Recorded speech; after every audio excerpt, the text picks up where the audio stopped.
বাংলাদেশের সবচেয়ে latest news হচ্ছে রাষ্ট্রপতি শাহাবুদ্দিন চুপ্পু পদত্যাগ করছেন এবং এরপরই গ্রেপ্তার হচ্ছেন ছাত্র জনতার আন্দোলনে। 2024 সালের 5 আগস্ট শেখ হাসিনা পালিয়ে দিল্লিতে গেলেও সেখানে তার অনেক আন্ডা বাচ্চাদেরকে নিয়ে যায় বাই রুটে, কিন্তু রাষ্ট্রপতি পদ দেশের সাংবিধানিক সর্বোচ্চ পদে তারই দূষর শাহাবুদ্দিন চুপ্পুকে রেখে যায়, যাতে করে কোনো না কোনোভাবে আওয়ামী লীগ ফিরতে পারে। আর এই বিষয়টা ছাত্র জনতা, জামাত সহকারে এনসিপি তারা বুঝতে পেরেছিল এবং তারা সেই সময় রাষ্ট্রপতি শাহাবুদ্দিন চুপ্পুর পদত্যাগ চেয়েছিল, কিন্তু সেই সময় বিএনপির মাথামোটা নেতারা বুঝতে পারেনি। তারা মনে করেছিল রাষ্ট্রপতি শাহাবুদ্দিন চুপ্পুকে রেখে দিতে পারলেই বিজি তাদের অনেক লাভ। তো সাম্প্রতিক সময় লন্ডনে অসুস্থতার কারণ দেখিয়ে চিকিৎসার জন্য গিয়ে যে ভারত মহাসাগর পার করে লন্ডন থেকে শেখ হাসিনাকে ফোনালাম এবং সেখানে কিভাবে ডিসেম্বরে ফিরতে পারে শেখ হাসিনা দেশে, সে বিষয়েও আলাপ, বিভিন্ন ধরনের চক্রান্তের বিষয় ইতিমধ্যেই গোয়েন্দাদের নজরে এসেছে। আর এরপরই বিএনপির নেতারা নড়েচড়ে বসেছে যে এই সরকারকে উৎখাত করতে, এরশাদের মতো ক্ষমতা দখল করতে আবার পরিকল্পনা আসছে না তো। তখন এই খবর বেরিয়েছে যে রাষ্ট্রপতি শাহাবুদ্দিন চুপ্পু লন্ডনে গিয়ে শেখ হাসিনার সাথে কথা বলছে। তখন বিএনপি নেতারা এখন চাপ দিচ্ছে সরকারকে যে রাষ্ট্রপতি শাহাবুদ্দিন চুপ্পুকে স্বাস্থ্যগত কারণ দেখিয়ে তাকে পদত্যাগ করিয়ে নেওয়া। তবে এরই মধ্যে জুলাইয়ের যে যোদ্ধারা রয়েছে, সাধারণ জনতা রয়েছে, তারা বলছে যে পদত্যাগ করা মাত্রই শাহাবুদ্দিন চুপ্পুকে গ্রেফতার করতে হবে। কোন কোন পরিকল্পনা করছিল রাষ্ট্রপতি শাহাবুদ্দিন চুপ্পু, এই বিষয়গুলো নিয়ে পিনাকি ভট্টাচার্য অনেক সুন্দর একটা লেখা লিখেছেন, অনেক চমৎপ্রদ তথ্য দিয়েছেন যে কোন ধরনের ষড়যন্ত্র বাংলাদেশকে নিয়ে করেছিল রাষ্ট্রপতি শাহাবুদ্দিন চুপ্পু এবং শেখ হাসিনা। পিনাকি ভট্টাচার্য লেখেন, রক্ষাকর্তা ওয়াকারকে বহাল রেখে শুধু চুপ্পুকে সরালে কাজ হবে না। বলতে গেলতে সেনা প্রধান ওয়াকারুজ্জামানকেও সরাতে হবে তার ভাষ্যমতে। যে লন্ডনে গিয়ে চুপ্পু শেখ হাসিনার সাথে কথা বলছেন, এই খবরটি বিএনপি এখন হজম করার চেষ্টা করছে। তাদের এখন মনে হচ্ছে এমন এক বিভীষণকে ক্ষমতার কেন্দ্রে রেখে তারা নিরাপদ নন, ফলে তাকে বিদায় করতে হবে। কিন্তু চুপ্পু কি এই প্রথম শেখ হাসিনার সাথে কথা বললেন, নাকি হাসিনার রাজনৈতিক অভিসন্ধি পূরণে তিনি নিজের অবস্থানকে ব্যবহার করছেন?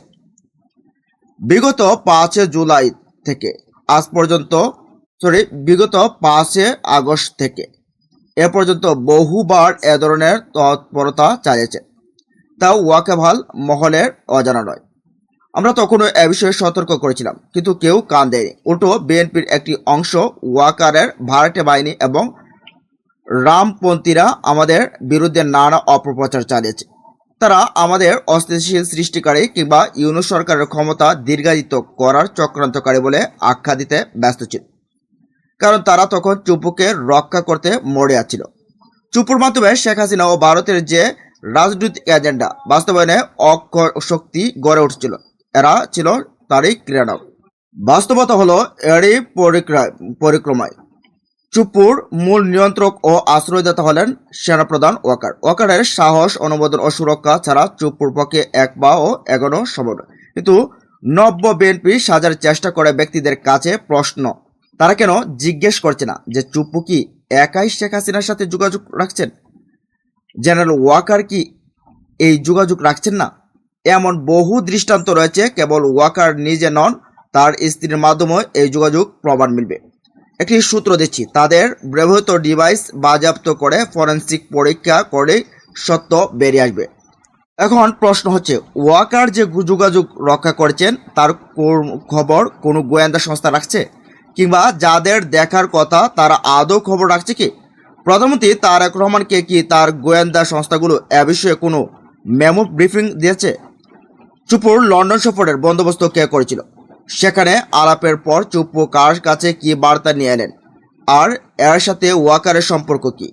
আপনারা যদি ওয়াকারের ভূমিকার দিকে মনোযোগ দেন, তবে কেবল চুপ্পুকে অপসারণ করে কোনো লাভ হবে না। চুপ্পু ওয়াকার আওয়ামী লীগ এবং ভারত এই চতুষ্টয়ের অক্ষয় আজ বাংলাদেশের রাজনৈতিক অস্থিরতা তৈরির মূল কারিগর।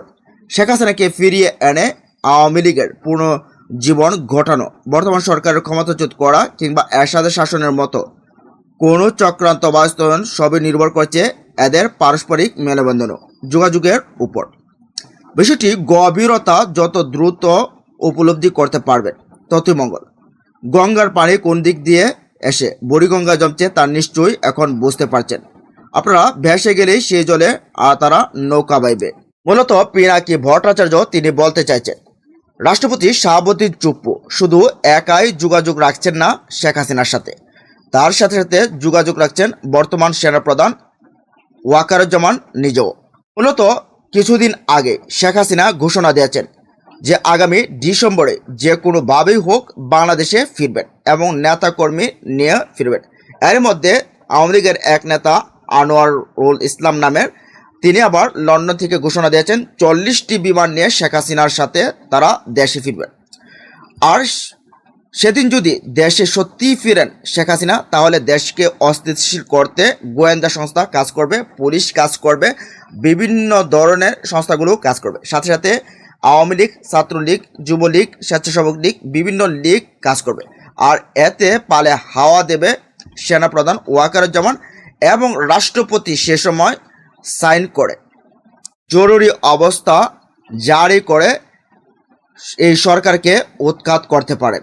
আর এমনই এক নীল নকশা আঁকছেন ওয়াকারুজ্জামান, শাহাবুদ্দিন চুপ্পু, শেখ হাসিনা এবং তার আন্ডা বাচ্চারা মিলে। আর এটা এখন টের পেয়ে বিএনপির নেতারা মূলত শাহাবুদ্দিন চুপ্পুকে সরাতে চাচ্ছে। কিন্তু যে জিনিসটা 2 বছর আগে বুঝলো জামাত, ছাত্র নেতারা, রাজপথের জুলাই যোদ্ধারা, সাধারণ জনতারা, যে শাহাবুদ্দিন চুপ্পুকে সরাতে হবে, তাকে রাখলে সমস্যা, সেটা কেন 2 বছর পর বুঝলো বিএনপি?